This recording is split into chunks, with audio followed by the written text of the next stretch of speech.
சிறப்பு விருந்தினர்களாக அமர்ந்திருக்கும் பாசமிகு பங்கு தந்தைக்கும், எங்களது மதருக்கும், பங்கு மன்ற தலைவருக்கும், நின்று கொண்டிருக்கிறவர்களுக்கும், உட்கார்ந்திருக்கிறவர்களுக்கும் அனைவருக்கும் மாலை வணக்கம்.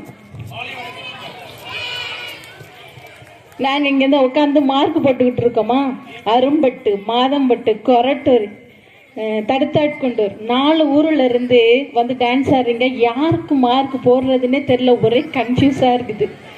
அந்த அளவுக்கு செம்ம டான்ஸ், எல்லாருமே சூப்பராக பர்ஃபார்ம் பண்ணுறீங்க.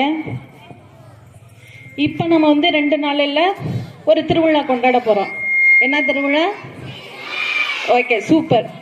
பிள்ளைங்கள்லாம் அவ்வளோ ஆர்வமாக இருக்காங்கப்பா. கேட்குற கேள்விக்கெல்லாம் சும்மா டக்கு டக்குன்னு பதில் சொல்கிறாங்க. அப்போ கிறிஸ்மஸ் கொண்டாட போகிறோமா, சூப்பரமாக குடிக்கு போட்டுட்டீங்க.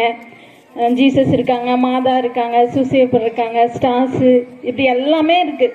இதில் இருக்கிற ஒவ்வொரு பொருளுக்கும் ஒவ்வொரு அர்த்தங்கள் இருக்குது. இதில் வந்து இல்லாதவங்க சாண்டா கிளாஸ் தாத்தா. தாத்தானாவே எல்லாருக்கும் செம்ம ஹாப்பி தானே. சரி, தாத்தா ஏன் சாக்லேட் கொடுக்குறாரு? தாத்தாவுக்கு ஏன் யாரை ரொம்ப பிடிக்குமா? சூப்பர். அதே போல தான் தாத்தாவை பற்றி ஒரு சின்ன மெசேஜ். தாத்தாவுக்கு சின்ன பிள்ளைங்களாம் ரொம்ப பிடிக்குமா? தாத்தா வந்து ஃபஸ்ட்டு அவர் வீட்டில் இருக்கிற பொருளை எடுத்து, ஒரு சாக்லேட்டாக இருக்கட்டும், கேக்காக இருக்கட்டும், ஒரு சின்ன சின்ன பொருளை எடுத்து என்ன பண்ணுவாராம், பிள்ளைங்கள்ட்ட கொடுப்பாராம். ஃபஸ்ட்டு தடவை கொடுத்துருக்குறாரு, பிள்ளைங்க ரொம்ப ஹாப்பி ஆகிட்டாங்க. செகண்ட் டைம் அப்படி தாத்தாவை தேடி பிள்ளைங்கள்லாம் வர ஆரம்பிச்சிட்டாங்க. ஒரு நாள் பார்த்தா, இப்போ மார்கழி மாதம் ரொம்ப பனியாக இருக்கும்.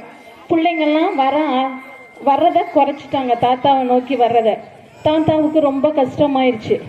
என்னடா, எப்போ பார்த்தாலும் பிள்ளைங்கள்லாம் நிறைஞ்சிருப்பாங்க நம்மளை சுற்றி, நம்ம ரொம்ப சந்தோஷமாக இருப்போம்.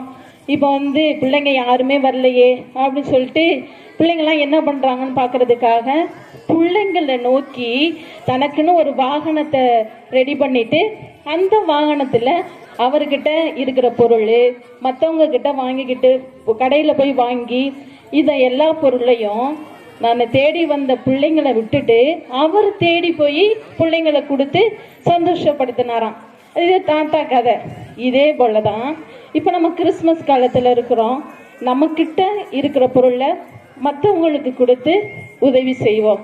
உதவுற மனப்பான்மை நம்ம எல்லாருக்கும் இருக்கணும் என்று எனக்கு வாய்ப்பு கொடுத்த அனைவருக்கும் நன்றி. அனைவருக்கும் அட்வான்ஸ் ஹாப்பி கிறிஸ்மஸ்.